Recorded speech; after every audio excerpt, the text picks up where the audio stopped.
श्री रामपुर गांव में मुन्ना नाम का एक आदमी अपनी बूढ़ी माँ के साथ रहा करता था। मुन्ना एक बहुत ही आलसी व्यक्ति था।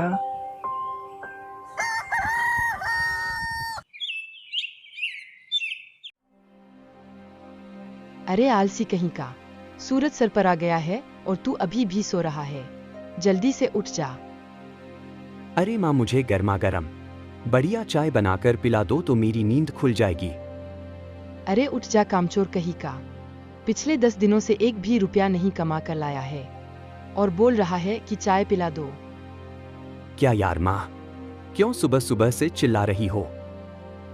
तुझे पता भी है कि घर में राशन का एक भी दाना नहीं है। क्या यार माँ, बस करो ना, क्यों सुबह सुबह से टेंशन दे रही हो? अच्छा तो सेठ जी को टेंशन भी होती है। अरे गधी, अगर तुझे टेंशन होती तो तू सुबह काम करने के लिए चला जाता। अच्छा चलो माँ, चाय मत पिलाओ लेकिन कम से कम खाना तो खिला दो। अच्छा तो तू सुबह होते ही खाना खाएगा, लेकिन खाना को बनाने के लिए घर में लकड़ियां भी नहीं है। अब क्या घर को जलाकर खाना बनाऊं? नहीं नहीं माँ, इसकी कोई जरूरत नहीं है, आप रहने दो, मैं ऐसे ही उठ जाऊंगा। अच्छा अगर तू उठ ही रहा है तो नहा भी लेना, पिछले 10 दिनों से तूने नहाया नहीं है। हे भगवान, पता नहीं क्या होगा इसका। यह तो इससे बहुत परेशान हो चुकी हूँ। फिर मुन्ना घर के बाहर जाता है। अरे यार, आज तो इतनी गर्मी भी नहीं है, तो क्यों मैं फालतू में नहाकर घर का पानी बर्बाद करूं? और अगर मैं पानी बर्बाद करूंगा तो मुझे ही इतनी दूर कुएं से पानी भर कर लाना पड़ेगा। इससे अच्छा तो मैं नहाऊंगा ही नहीं। फिर मुन्ना वापस घर के अंदर चला जाता है। क्या हुआ, तू तो नहाने गया था ना, तो इतनी जल्दी कैसे आ गया? अरे माँ, आज मौसम सही है और मेरा नहाने का भी मन नहीं है, तो मैं कल सुबह जल्दी उठकर नहा लूंगा। इसका मतलब तू कभी नहीं सुधरेगा। हे भगवान, पता नहीं क्या होगा इस लड़के का। अब तू जल्दी से काम करने के लिए चला जा। अगर तू शाम को पैसे लेकर आएगा तो ही घर में खाना बनेगा, नहीं तो हम दोनों को आज भूखा ही रहना पड़ेगा।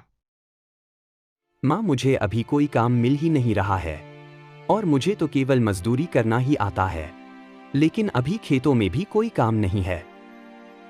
अरे करने को तो बहुत काम है। अगर तू चाहे तो लोगों के घरों में काम कर सकता है और लोगों की गायों को नहला सकता है और उनका चारा भी खिला सकता है। अगर तू चाहे तो तू बहुत कुछ कर सकता है। लेकिन माँ, मुझे गाय नहलाने का काम कौन देगा? मुझे नहीं पता, लेकिन तू जल्दी यहाँ से चला जा और याद रखना, शाम को घर पर पैसे लेकर ही आना। अपनी माँ के डर से मुन्ना काम ढूंढने के लिए बाहर निकल जाता है।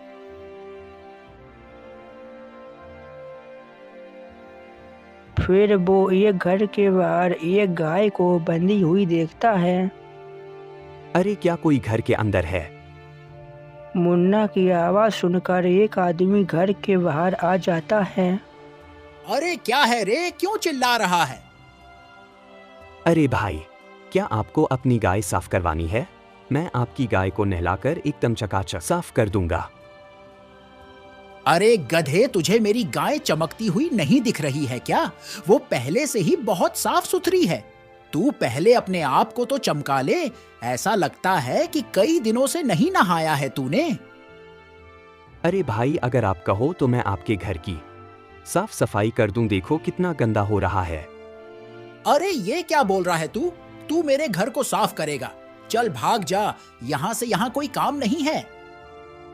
आदमी की बात सुनकर मुन्ना वहाँ से चला जाता है और एक दूसरे घर के बाहर आवाज़ लगाता है। अरे घर में कोई है क्या? घर में कोई साफ सफाई करवानी है तो बताओ। मुन्ना की आवाज़ सुनकर घर के अंदर से आवाज़ आती है। अरे नहीं नहीं, हमारा घर पहले से ही साफ है, चल भाग जा यहाँ से। ये सुनकर मुन्ना वहाँ से चला जाता है और एक पेड़ की छांव में बैठकर आराम करने लगता है। लेकिन तभी वहाँ एक आदमी आता है और वो आदमी मुन्ना से कहता है, अरे भाई, मैं ऐसे आदमी को ढूंढ रहा हूं जो मेरे जीजा जी के खेतों की फसल काट सके और बोरियां भी उठाकर रख सके। अच्छा पहले ये बताओ कितने पैसे दोगे? तुम अपने आप ही बता दो, तुम कितने रुपए लोगे? देखो ये तो मैं खेत को देखकर ही बता पाऊंगा कि तुम्हारा खेत कितना बड़ा है, लेकिन मेरी फीस कम से कम 1000 रुपए तो होगी ही। 1000 रुपए ठीक है, ले लेना, लेकिन तुम अभी मेरे साथ चलो। अरे नहीं नहीं, मुझे आज थोड़ा काम है, इसलिए मैं आज नहीं चल सकता। मैं तुम्हें कल इसी पेड़ के नीचे बैठा हुआ मिलेगा। फिर मुकेश अपने मन में सोचता है, अगर ये आज मेरे साथ नहीं गया और जीजा जी का काम नहीं हुआ तो वो मुझे धक्का मारकर घर से निकाल देंगे, या फिर वह सारा काम मुझे अपने आप ही करना पड़ेगा। नहीं नहीं, मैं ऐसा नहीं होने दूंगा। कैसी भी करके इसको आज के आज ही लेकर जाऊंगा। अरे भाई क्या हुआ? कौन सी सोच में डूब गए तुम? तुम अपना काम कल कर लेना, लेकिन तुम अभी मेरे साथ चलो, मेरा काम बहुत जरूरी है। फिर मुकेश मुन्ना को लेकर अपने जीजा जी के घर जाने लगता है।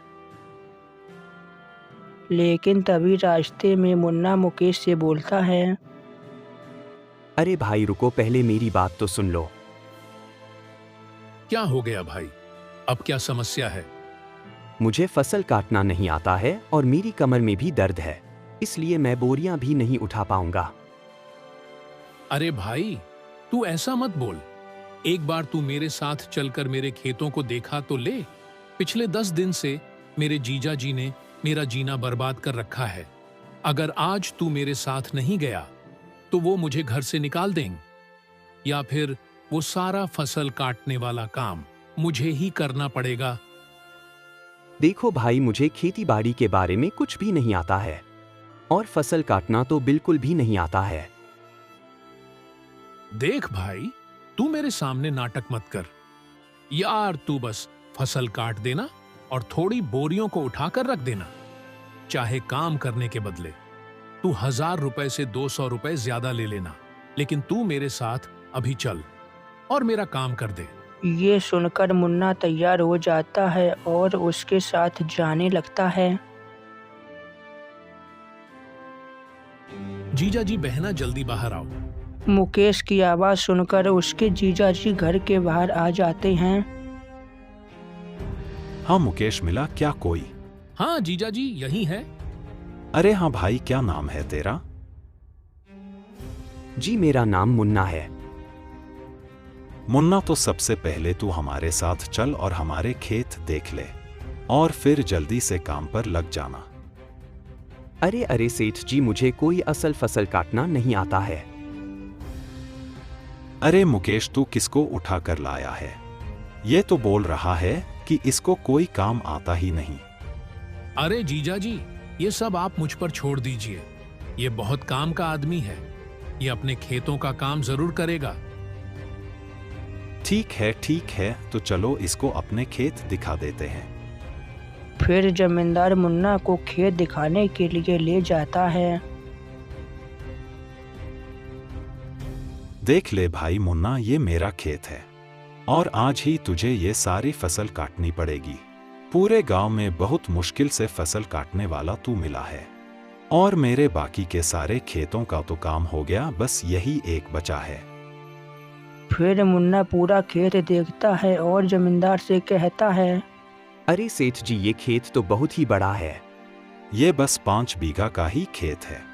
अरे सेठ जी, मैं एक दिन में सिर्फ 3 बीघा खेत का ही काम कर सकता हूँ, इससे ज्यादा और मैं नहीं कर सकता। देख मुन्ना, अगर तुझे 100-200 रुपए ज्यादा चाहिए तो ले लेना, लेकिन ये फसल आज ही काट देना, वरना मेरी पूरी फसल बर्बाद हो जाएगी। क्योंकि बहुत दिन पहले अखबार में आया था कि कल बारिश होगी, इसलिए मुझे आज ही अपनी सारी फसल कटवानी है। देखो सेठ जी, अगर आपको पूरी फसल कटवानी है तो इसके बदले आपको 2000 रुपए देने होंगे। क्या बोल रहा है? 2000 रुपए? तेरा दिमाग तो ठीक है ना?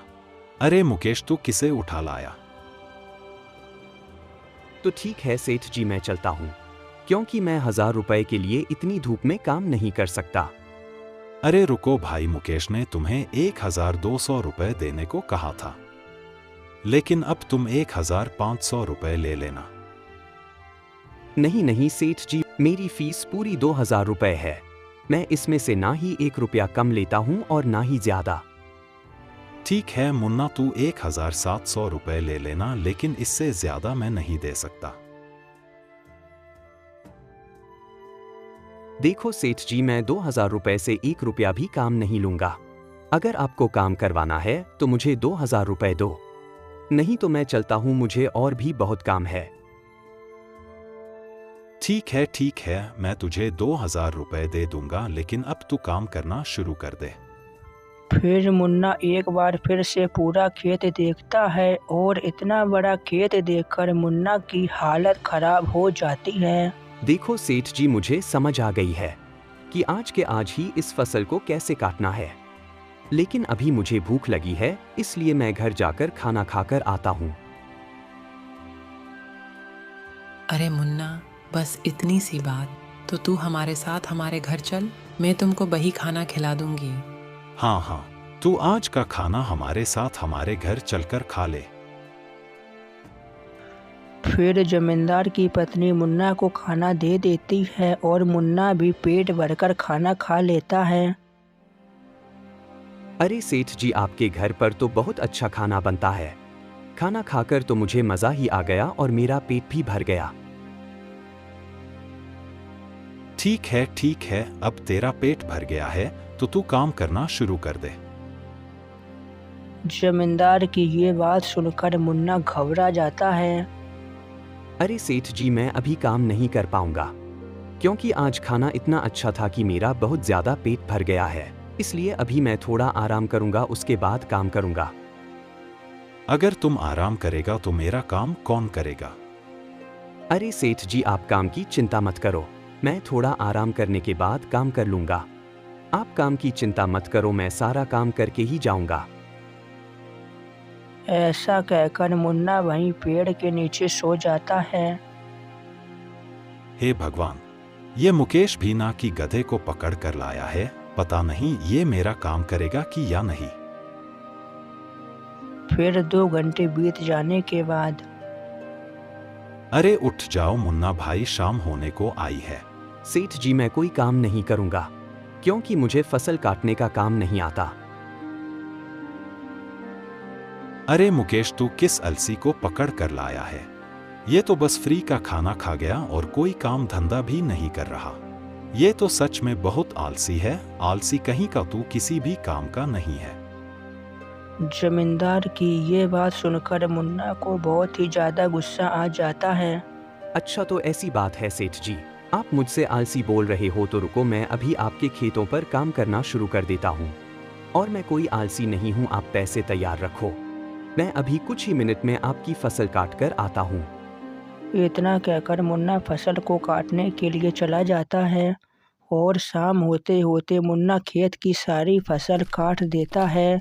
तभी वहाँ पर जमींदार आ जाता है। अरे मुन्ना, तू तो सच में बहुत काम का आदमी है। तूने तो सच में 2000 रुपए का काम किया है। अब अगर आगे से मेरे खेतों में कोई काम होगा तो मैं तुझे ही बुलाऊंगा। अच्छा सेठ जी, आपको भी पता लग गया ना कि मैं कितना अच्छा काम करता हूँ, तो आप मुझसे खुश होकर मुझे 2000 की जगह 3000 रुपए दे दो ना। अरे मुन्ना, तेरा लालच तो बढ़ता ही जा रहा है। मैंने तुझे खाना खाने को दिया और आराम करने को भी दिया। वो तो कल बारिश होने वाली थी, नहीं तो मैं इस फसल की 1000 रुपए से ज्यादा नहीं देता। अरे ठीक है सेठ जी, आप मुझे 2000 रुपए ही दे दो। फिर जमींदार मुन्ना को 2000 रुपए दे देता है और मुन्ना पैसों को लेकर वहाँ से सीधे अपने घर चला जाता है।